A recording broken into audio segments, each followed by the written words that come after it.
সরকারের সাফল্য ব্যর্থতা নির্ভর করছে আইন শৃঙ্খলা পরিস্থিতির উপর বলেছেন প্রধান উপদেষ্টা। ডিসি সম্মেলন শুরু, জেলায় জেলায় বাজার নিয়ন্ত্রণের তাগিদ। দেশের মানুষের ভাগ্য বদলি বিএনপির মূল লক্ষ্য, এখন সময় নেতৃত্ব বাছাইয়ের, ভোটের মাধ্যমে তা ঠিক করবে জনগণ, বলেছেন তারেক রহমান।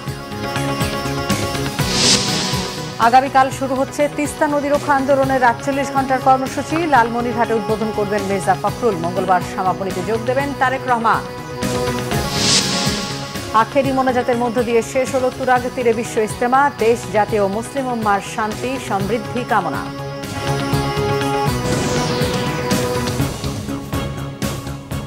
দেখছিলেন ক্রাউন সিমেন্ট সংবাদ শিরোনাম, এবারে বিস্তারিত। সব নাগরিকের নিরাপত্তা নিশ্চিত করা সরকারের সর্বোচ্চ অগ্রাধিকার, বলেছেন প্রধান উপদেষ্টা ডক্টর মোহাম্মদ ইউনূস। ৩ দিনব্যাপী জেলা প্রশাসক সম্মেলন উদ্বোধন করে তিনি একথা বলেন। তেজগাঁয়ে নিজ কার্যালয়ে আয়োজিত অনুষ্ঠানে প্রধান উপদেষ্টা বলেন, বর্তমান সরকার তাদের প্রথম অধ্যায় শেষ করেছে। জেলা প্রশাসকদের সততা, আন্তরিকতা ও নিষ্ঠার সঙ্গে দায়িত্ব পালনের আহ্বানও জানান তিনি।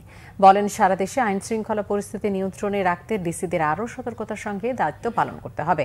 দায়িত্ব পালনের ক্ষেত্রে একজন আরেকজনের উপর দায় চাপালে হবে না। চেইন অফ কমান্ড মেনে চলার উপরও জোর দেন তিনি। বাজার নিয়ন্ত্রণে ডিসিদের কার্যকর পদক্ষেপ গ্রহণ করতে হবে। ২৪-এর গণ অভ্যুত্থান ধারণ করে জনপ্রশাসন পরিচালনার বিষয়টি এবার গুরুত্ব পাবে বলেও মন্তব্য করেন প্রধান উপদেষ্টা ডক্টর মোহাম্মদ ইউনূস।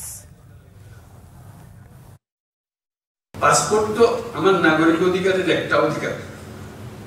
আমি চোর না ডাকাত না কি সেটা ভিন্নভাবে পুলিশ আমার বিচার করবে, কিন্তু আমাকে যে জন্ম সনদ দিয়েছে সেটাও কোনো পুলিশ ভেরিফিকেশন দিয়ে করেন।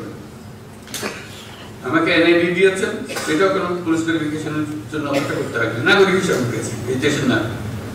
পাসপোর্টও এই দেশের নাগরিকের একটা পরিচয়পত্র, এখানে পুলিশ ভেরিফিকেশন জন্য লাগবে। আমরা আইন করে দিয়েছি যে এখন থেকে পুলিশ ভেরিফিকেশন লাগবে না, সে কথাটা দিয়েছে। তারই দেখে মনে হলো এটা পৌঁছে নেই।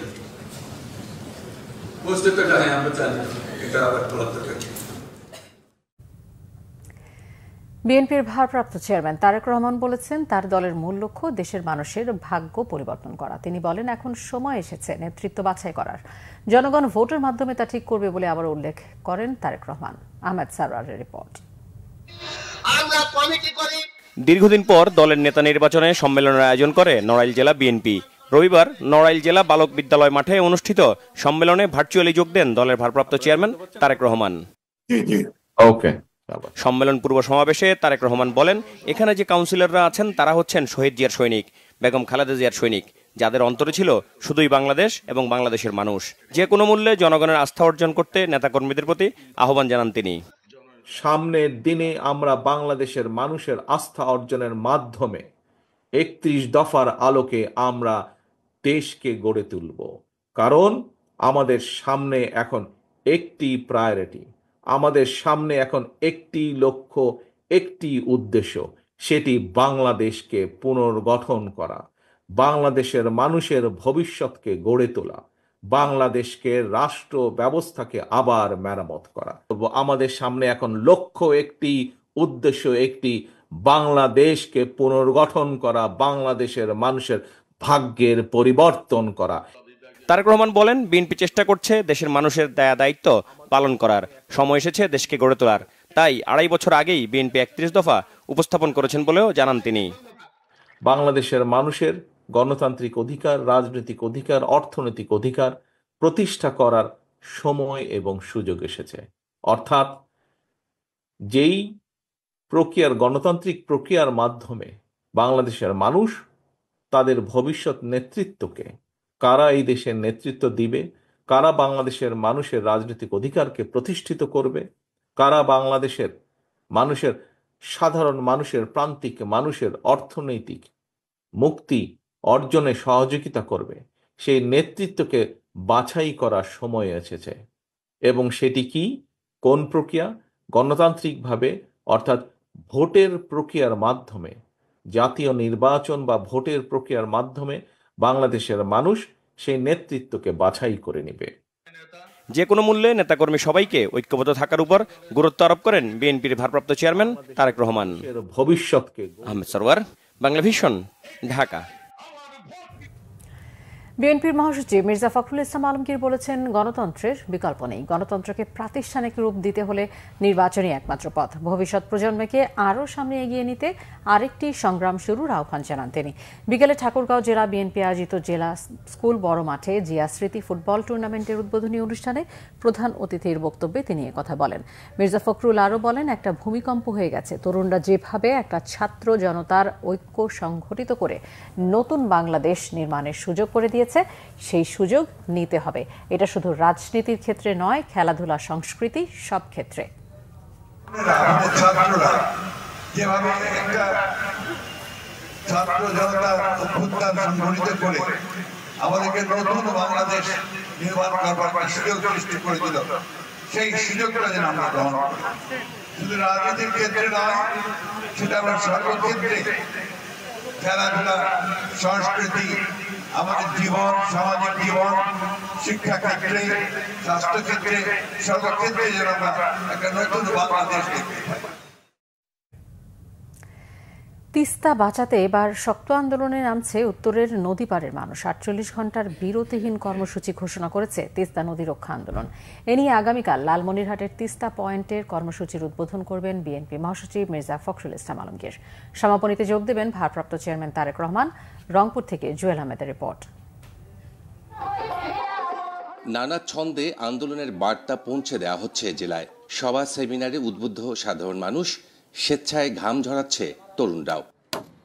তিস্তা নদী রক্ষা আন্দোলন নিয়ে রংপুর, নীলফামারী, লালমনিরহাট, কুড়িগ্রাম ও গাইবান্ধার ১১টি পয়েন্টে সোমবার দুপুরে একযোগে অবস্থান কর্মসূচির উদ্বোধন করবেন বিএনপি মহাসচিব মির্জা ফখরুল ইসলাম আলমগীর। মঙ্গলবার কর্মসূচির সমাপনীতে যোগ দেবেন ভারপ্রাপ্ত চেয়ারম্যান তারেক রহমান। এ নিয়ে ব্যাপক উৎসাহ দেখা দিয়েছে তিস্তাপাড়ে। এখন এই নদী বাঁধলে, নদী খুললে পরে আমরা বাঁচবো, এই জন্য আন্দোলন আমাদের চলছে। আমরা আন্দোলনে থাকবো, আমরা দাবি আদায় না হওয়া পর্যন্ত এখানে আসি। এবারে আমাদের প্রাণের দাবি সবার, যে আমরা তিস্তা মহাপরিকল্পনা বাস্তবায়ন চাই। এই তিস্তা নদীর উপর নির্ভর করছে আমাদের এই অঞ্চলের জীবিকা, জীবন জীবিকা, কৃষি। এই অন্তর্বর্তী সরকারের কাছে আমাদের একটাই দাবি, যে আমাদের তিস্তা মহাপ্রকল্প বাস্তবায়ন করতে হবে। আমরা রাজনীতির ঊর্ধ্বে আমরা ছাত্র জনতা স্বেচ্ছায় এখানে শ্রম দিচ্ছি, যাতে আমাদের এই তিস্তা মহাপরিকল্পনা অতি দ্রুত বাস্তবায়ন করা হয়। কারণ বিগত সরকারের আমলে অনেকবার আমাদেরকে প্রতিশ্রুতি দেওয়া হয়েছিল, কিন্তু সেটির মোটেও বাস্তবায়ন হয়নি। স্বৈরাচারী শেখ হাসিনা সরকারের কুটচালে এই নদীকে হত্যা করা হয়েছে বলে অভিযোগ বিএনপি নেতাদের। আমরা মনে করি যে এই দাবিটা তো আজকে নতুন নয়, এটা দীর্ঘদিন ধরে বিভিন্ন রাজনৈতিক সংগঠন, বিভিন্ন সামাজিক সংগঠন তারা চালিয়ে যাচ্ছে, আমরাও চালিয়েছি। এখন আমরা মনে করি এই দাবিটার বিষয় আজকে রংপুরের 5টি জেলা ঐক্যবদ্ধ হয়েছে। তারা চাচ্ছে যে তিস্তা মহাপরিকল্পনার মাধ্যমে এই হারিয়ে যাওয়া তিস্তাকে পুনর্জাগরণ করা হোক, এলাকার মানুষের কর্মসংস্থান তৈরি হোক এবং ভূমিহীন যারা হয়েছে, যারা গৃহহীন হয়েছে, তাদের পুনর্বাসনের ব্যবস্থা করা, এটাই আমাদের দাবি। আশ্বাসবাণী ভেঙে কোমর বেঁধে মাঠে নামছে তিস্তাপাড়ের মানুষ। অন্তর্বর্তী সরকার সময়ে নিজেদের অধিকার আদায় করতে চান নিঃস্ব মানুষরা। জুয়েল আহমেদ, বাংলা ভিশন, রংপুর। এদিকে শুকনো মৌসুমে হঠাৎ পানিতে পরিপূর্ণ হয়ে উঠেছে মরা তিস্তা। ওপারের ছেড়ে দেয়া পানিতে ডুবেছে নদীর জেগে ওঠা চর। তিস্তা ব্যারেজের 3টি জলকপাট খুলে দিয়েছে সংশ্লিষ্টরা। এতে ভাটিতে নদীর বুকে পানি প্রবাহ দেখা দিয়েছে। পানি উন্নয়ন বোর্ড জানিয়েছে, শুক্রবার রাত থেকে নদীর পানি বাড়তে থাকে। শনিবার সকালে তিস্তা ব্যারেজ পয়েন্টে 1600 কিউসেক বৃদ্ধি পায়। এতে নদীর বুকে চাষ হওয়া মৌসুমি ফসলে বিরূপ প্রভাব না পড়লেও তিস্তা রক্ষা আন্দোলন কর্মসূচির অনেক মঞ্চ পানিতে ডুবেছে। তবে রবিবার দুপুর থেকে নদীর পানি কমতে শুরু করেছে। আখেরি মোনাজাতের মধ্যে দিয়ে শেষ হল 58তম বিশ্ব ইজতেমা। টঙ্গীর তুরাগ তীরে মোনাজাত পরিচালনা করেন মাওলানা সাদের বড় ছেলে ইউসুফ বিন সাদ। মোনাজাত শুরু হয় 12টা 37 মিনিটে, শেষ হয় দুপুর 1টা 7 মিনিটে। আখেরি মোনাজাতে শরীক হন লাখো মুসল্লি। এ সময় মুসলিম উম্মার শান্তি ও সমৃদ্ধি কামনা করা হয়। এর আগে ইজতেমার শেষ দিনে ফজরের নামাজের পর বয়ান শুরু করেন ভারতের মাওলানা মুরসালিন। বাংলায় তা তর্জমা করেছেন মাওলানা ওসামা ইসলাম। দ্বিতীয় পর্বের ইজতেমা ময়দানে এখন পর্যন্ত 3 জনের মৃত্যুর খবর পাওয়া গেছে। মাওলানা সাদ অনুসারীদের ইজতেমায় যোগ দিয়েছেন 49 দেশের প্রায় 1,500 মুসল্লি।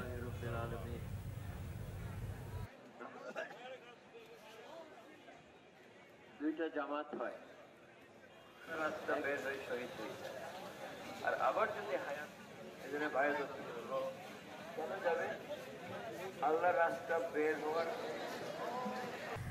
বকেয়া বেতনের দাবিতে সড়ক অবরোধ করে বিক্ষোভ করেছে আশুলিয়ার একটি তৈরি পোশাক কারখানার শ্রমিকরা। সকালে আশুলিয়া শিল্পাঞ্চলের জিরাবো বিসমাইল আঞ্চলিক সড়ক অবরোধ করে বিক্ষোভ করে সেইন অ্যাপারেলস লিমিটেডের শ্রমিকরা। এতে ওই সড়কে যান চলাচল বন্ধ হয়ে যায়। ভোগান্তিতে পড়েন সড়ক ব্যবহারকারীরা। বিক্ষুব্ধ শ্রমিকরা জানান, তাদের কারখানায় প্রতি মাসের 6 থেকে 10 তারিখের মধ্যে বেতন পরিশোধ করা হলেও জানুয়ারি মাসের বেতন এখনও পরিশোধ করেনি কর্তৃপক্ষ। এছাড়া সকালে শ্রমিকরা কাজে যোগ দিতে গিয়ে জানতে পারেন কারখানায় ছুটি ঘোষণা করা হয়েছে। এমন অবস্থায় শ্রমিকরা বিক্ষুব্ধ হয়ে ওঠে এবং জিরাবো বিসমাইল আঞ্চলিক সড়ক অবরোধ করে। রংপুরে বৈষম্য বিরোধী ছাত্র আন্দোলনে নিহত আবু সাইদ হত্যা মামলার আসামি ইমরান চৌধুরী আকাশকে জামালপুরের ইসলামপুর থেকে গ্রেফতার করেছে পুলিশ। আকাশ নিষিদ্ধ ঘোষিত ছাত্রলীগের বেগম রোকেয়া বিশ্ববিদ্যালয় শাখার যুগ্ম সাধারণ সম্পাদক ও শেখ রাসেল শিশু কিশোর ক্রীড়া চক্রের সভাপতি। ইসলামপুর থানার ওসি সাইফুল্লাহ সাইফ জানান, 5 আগস্টের পর থেকে সরকারকে বেকায়দায় ফেলতে সামাজিক যোগাযোগ মাধ্যমে নানা অপপ্রচার চালিয়ে যাচ্ছিল পলাতক আকাশ। ডেভিল হান্ট অপারেশনের আওতায় ইসলামপুর থানার পুলিশ শনিবার রাতে নিজ বাড়ি থেকে তাকে গ্রেফতার করে। ইসলামপুর থানার সন্ত্রাস দমন আইনের মামলায় তাকে জামালপুর আদালতে সোপর্দ করা হয়েছে।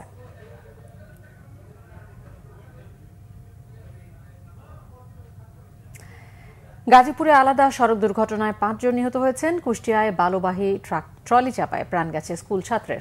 গাজীপুরে আলাদা সড়ক দুর্ঘটনায় ব্যাংক কর্মকর্তা ও 2 চালক সহ 5 জন নিহত হয়েছেন। আহত হয়েছেন 3 জন। কালিয়াকৈর ও শ্রীপুরে দুর্ঘটনায় তাদের মৃত্যু হয়। পুলিশ জানায়, রবিবার ভোরে ঢাকা টাঙ্গাইল মহাসড়কের বোটঘর এলাকায় 3 ট্রাকের সংঘর্ষে 2 চালক এবং তাদের এক সহযোগী নিহত হন। শ্রীপুরে দুর্ঘটনায় ব্যাংক কর্মকর্তা সহ 2 জনের মৃত্যু হয়েছে। তাদের মধ্যে একজন লেগুনার সঙ্গে মুখোমুখি সংঘর্ষে এবং অপরজন পথচারীকে বাঁচাতে গিয়ে সড়কে পড়ে নিহত হন। এদিকে কুষ্টিয়া ঝিনাইদহ সড়কের চৌড়হাস এলাকায় নিজ স্কুলের সামনে রাস্তা পার হওয়ার সময় বালুবাহী ট্রলি চাপায় ইব্রাহিম আলী নামের 6 বছরের এক স্কুল ছাত্র নিহত হয়েছে। এ ঘটনায় গুরুতর আহত হয়েছেন তার দাদি আনোয়ারা খাতুন। ঠাকুরগাঁওয়ে 2 কোটি টাকার স্লুইস গেট এখন কৃষকের গলার কাটা। কোনো কাজেই আসছে না বালিয়াডাঙ্গি উপজেলার বড়বাড়ি ইউনিয়নে নহনা নদীর উপর নির্মিত স্লুইস গেটটি। দীর্ঘদিন অচল পড়ে থাকায় এটি পরিণত হয়েছে মাদক সেবীদের আখড়ায়। ঠাকুরগাঁও প্রতিনিধি খোদাবক্স ডাবলুর তথ্যছবিতে ডেস্ক রিপোর্ট। চারপাশে ফসলের বিস্তৃত মাঠ, মাঝ দিয়ে বয়ে গেছে নহনা নদী। নদীটিও মৃতপ্রায়। খরা মৌসুমে কৃষকদের সেচ সুবিধার জন্য 2015-16 অর্থ বছরে এই নদীর ওপর নির্মাণ করা হয় স্লুইস গেট। ঠাকুরগাঁওয়ের বালিয়াডাঙ্গির ঝাউনিয়া গ্রামে স্লুইস গেটটি দীর্ঘদিন ব্যবহার না হওয়ায় এখন অচল। চুরি হয়ে গেছে বেশিরভাগ লৌহজাত সামগ্রী। সংযোগ সড়ক না থাকায় স্লুইস গেটের ওপর নির্মিত ব্রিজটিও চলাচলের জন্য ব্যবহার করতে পারছে না এলাকাবাসী। তাই নির্জন এই গেটে নিয়মিত আসর জমে মাদক সেবীদের। ডিপ টিউবওয়েল ও শেলো মেশিন দিয়ে সেচ কার্যক্রম করেন কৃষক। ফলে বিঘা প্রতি খরচ হয় 4 থেকে 5 হাজার টাকা। কৃষকরা বলছেন, স্লুইস গেটটি কার্যকর করা হলে সেচ খরচ কমে যেত। কাজে কিছু আসতেছে না, এই যে ভাঙে গেছে, এই জন্য পানি আটকে না, ওইভাবেই পড়ে আছে। নদী আর এক পাশ দিয়ে চলে গেছে, মানুষগুলো জমি কাটে যাচ্ছে, মানুষের শুধু ক্ষতি হচ্ছে।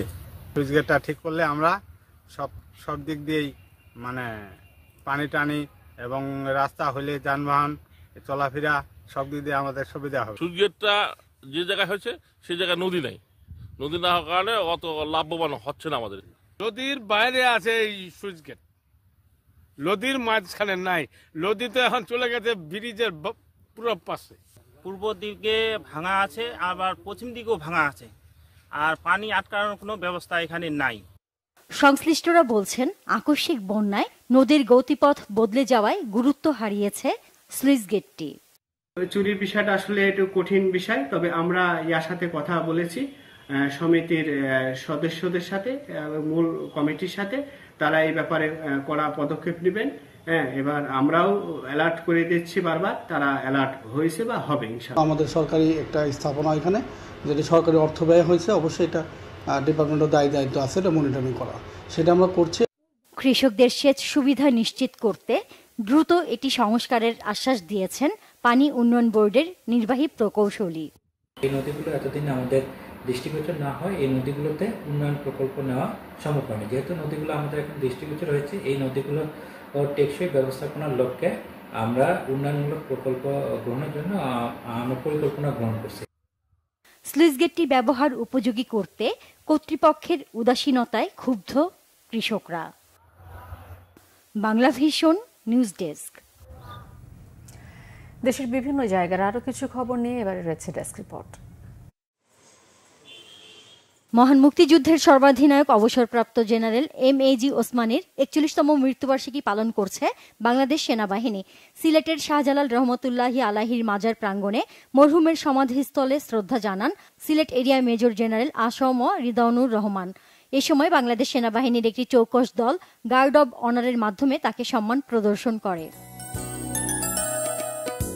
আগামী 18 ফেব্রুয়ারি পাবনায় অনুষ্ঠেয় বিএনপির জনসভা উপলক্ষে শহরের লাহিড়ীপাড়া জেলা কার্যালয়ে জরুরি সভা হয়েছে। এতে প্রধান অতিথি ছিলেন বিএনপি চেয়ারপারসনের বিশেষ সহকারী অ্যাডভোকেট শামসুর রহমান শিমুল বিশ্বাস। তারুণের উৎসব উদযাপনে এসো দেশ বদলাই পৃথিবী বদলাই স্লোগানে রংপুর বিভাগীয় প্রাথমিক শিক্ষা বিভাগের উদ্যোগে প্রাথমিক বিদ্যালয় গোল্ড কাপ শুরু হয়েছে। স্থানীয় জেলা স্টেডিয়ামে এর উদ্বোধন করেন অতিরিক্ত বিভাগীয় কমিশনার আবু জাফর। ছাত্র জনতার গণ অভ্যুত্থানে রাঙামাটি পার্বত্য জেলার আহত ছাত্রদের সংবর্ধনা ও আর্থিক অনুদান দেয়া হয়েছে। এতে বক্তব্য রাখেন জেলা পরিষদ চেয়ারম্যান কৃষিবিদ কাজল তালুকদার। বিএনপির 31 দফা বাস্তবায়নের লক্ষ্যে গাজীপুরের কালিয়াকৈর উপজেলার বোয়ালি ইউনিয়ন বিএনপির উদ্যোগে কর্মী সমাবেশ ও লিফলেট বিতরণ করা হয়েছে। Boali Narendra Narayan high school and college মাঠে সমাবেশে প্রধান অতিথি ছিলেন ঢাকা বিভাগীয় সাংগঠনিক সম্পাদক কাজী সাইয়েদুল আলম বাবুল। কক্সবাজারে আগামীকাল অনুষ্ঠেয় জেলা বিএনপির সমাবেশ উপলক্ষে শহরের গোল চত্বর মাঠ ও বিশাল প্যান্ডেল পরিদর্শন করেন কেন্দ্রীয় ও স্থানীয় নেতারা। পরে সংবাদ সম্মেলনে বক্তব্য রাখেন বিএনপির কেন্দ্রীয় কমিটির মৎস্য বিষয়ক সম্পাদক লুৎফুর রহমান কাজল ও জেলা সেক্রেটারি শামীমারা স্বপ্না।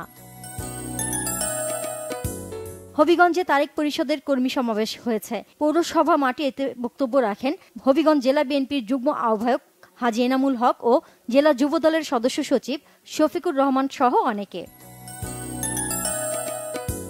গাইবান্ধা সদর উপজেলার খোলাহাটি ইউনিয়ন বিএনপির দ্বিবার্ষিক সম্মেলন ও কাউন্সিল অনুষ্ঠিত হয়েছে।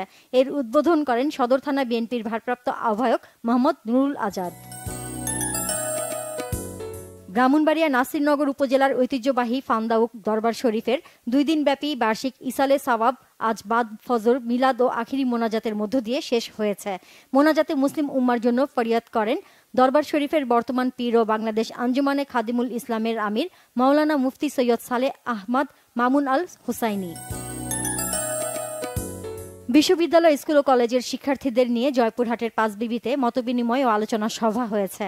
উচাই জেরকা আদিবাসী উচ্চ বিদ্যালয়ের হলরুমে এতে শিক্ষার্থীরা মাদক, চাঁদাবাজি, যৌতুক, বাল্যবিবাহ, কর্মসংস্থান, শিক্ষা ও স্বাস্থ্যসেবা সহ বিভিন্ন বিষয়ে মতামত তুলে ধরে। খুলনায় মসজিদ ভিত্তিক শিশু ও গণশিক্ষা কার্যক্রম 7ম পর্যায় প্রকল্পে কর্মরত মডেল কেয়ারটেকারদের জাতীয় বেতন স্কেলে 14তম গ্রেডে অন্তর্ভুক্তি সহ 5 দফা দাবি আদায়ে মানববন্ধন হয়েছে। পরে ইসলামিক ফাউন্ডেশনের খুলনা বিভাগীয় পরিচালকের মাধ্যমে মহাপরিচালক বরাবর একটি স্মারকলিপি দেয়া হয়। এদিকে একই দাবিতে রাজশাহী ইসলামিক ফাউন্ডেশন কার্যালয়ের সামনে মানববন্ধন করেছেন ফাউন্ডেশনের অধীনে কর্মরতরা। নতুন উপজেলা ও প্রশাসনিক থানা স্থাপনের দাবিতে মানববন্ধন হয়েছে কুড়িগ্রামে। স্থানীয় প্রেস ক্লাবের সামনে ঘণ্টাব্যাপী কর্মসূচিতে বক্তব্য রাখেন সাহেবের আলগা ইউনিয়ন চেয়ারম্যান মোজাফফর হোসেন সহ অনেকে।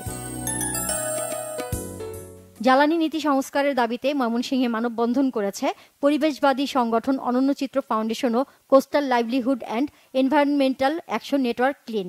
নগরীর জয়নুল আবেদিন পার্কে এতে বক্তব্য রাখেন ফাউন্ডেশনের নির্বাহী পরিচালক রেবেকা সুলতানা ও ক্লিনের নির্বাহী পরিচালক ইমন সরকার সহ অন্যরা। রোটাপ্লাস্ট ইন্টারন্যাশনালের 10ম বর্ষপূর্তি উপলক্ষে চট্টগ্রাম নগরীর সিনিয়র্স ক্লাবে এক অনুষ্ঠানের আয়োজন করা হয়। উদ্বোধন করেন চট্টগ্রাম সিটি কর্পোরেশনের মেয়র ডাক্তার মোহাম্মদ শাহাদাত হোসেন। এবারও সপ্তাহব্যাপী আলমানাহিল নার্চার হাসপাতালের সহায়তায় আগুনে পোড়া ঠোঁট ও তালুকাটা 250 শিশুর বিনামূল্যে অপারেশন পরিচালনা করছে রোটাপ্লাস্ট ইন্টারন্যাশনাল। চট্টগ্রাম মহানগরীর এম এ আজিজ স্টেডিয়ামে শুরু হয়েছে চট্টগ্রাম আন্তঃবিশ্ববিদ্যালয় ফুটবল টুর্নামেন্ট 2025। সিটি কর্পোরেশনের আয়োজনে টুর্নামেন্টের উদ্বোধন করেন সিটি কর্পোরেশনের সচিব আশরাফুল আমিন। গোপালগঞ্জের রেশমা ইন্টারন্যাশনাল স্কুলের ক্রীড়া প্রতিযোগিতার পুরস্কার বিতরণ ও সাংস্কৃতিক অনুষ্ঠান হয়েছে। প্রতিযোগিতায় বিজয়ীদের হাতে পুরস্কার তুলে দেন সদর উপজেলা প্রাথমিক শিক্ষা অফিসার পরিমল চন্দ্রবালা ও স্কুলের chairman Reshma Akter Hasi. Naznin Akter, Bangla vision news desk. সংবাদ শেষ করব ক্রাউন 7 শিরোনামগুলো আরো একবার জানিয়ে। সরকারের সাফল্য ব্যর্থতা নির্ভর করছে আইন শৃঙ্খলা পরিস্থিতির উপর, বলেছেন প্রধান উপদেষ্টা। ডিসি সম্মেলন শুরু, জেলায় জেলায় বাজার নিয়ন্ত্রণের তাগিদ। দেশের মানুষের ভাগ্য বদলি বিএনপির মূল লক্ষ্য, এখন সময় নেতৃত্ব বাছাইয়ের, ভোটের মাধ্যমে তা ঠিক করবে জনগণ, বলেছেন তারেক রহমান। আগামীকাল শুরু হচ্ছে তিস্তা নদী রক্ষা আন্দোলনের 48 ঘণ্টার কর্মসূচি। লালমনিরহাটের উদ্বোধন করবেন মির্জা ফখরুল। মঙ্গলবার সমাপনীতে যোগ দেবেন তারেক রহমান। আখেরি মোনাজাতের মধ্য দিয়ে শেষ হল তুরাগ তীরে বিশ্ব ইজতেমা। দেশ, জাতি ও মুসলিম উম্মার শান্তি সমৃদ্ধি কামনা। এই ছিল এখনকার মতো। পরের সংবাদ সন্ধ্যা 7:30টায় দেখার আমন্ত্রণ রইল। এছাড়া বাংলা ভিশন সংবাদের সংবাদ সংশ্লিষ্ট অনুষ্ঠান দেখতে ভিজিট করুন www.bbnews24.com ও facebook.com/banglavishnnews এবং সাবস্ক্রাইব করুন youtube.com/banglavishnnews। ধন্যবাদ সবাই।